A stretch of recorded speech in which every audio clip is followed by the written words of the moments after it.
The date is February 1st, 2006, National Signing Day, and five-star quarterback Tim Tebow of Ponte Vedra Beach, Florida, is faced with a decision that'll change his life and the world of football forever.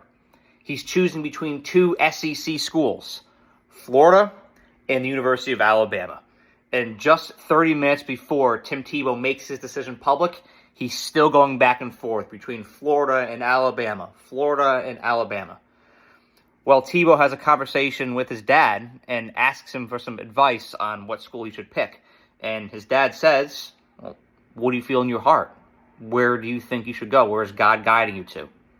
And Tim Tebow responds by saying that he truly believes in Urban Meyer's vision, and that when he says that he can deliver a national championship to Gainesville, to the University of Florida, he feels that. He believes that in his heart. And it's in that moment that Tim Tebow knows he has to commit to the Florida Gators. So he has some phone calls to make. His first call is to Alabama's head coach at the time, Mike Shula. And he says to him, thank you for everything you've done for me during the recruiting process, but I'll be taking my talents to Florida.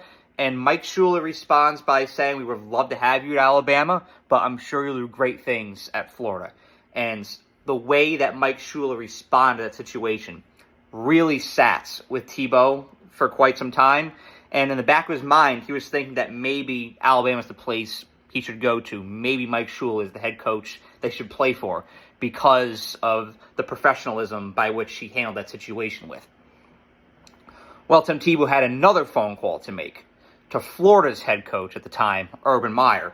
He dials up Urban Meyer, and the call immediately disconnects. And so Urban Meyer's in his car punching his steering wheel, thinking that Tebow was trying to connect with him to tell him that he's not going to come to Florida.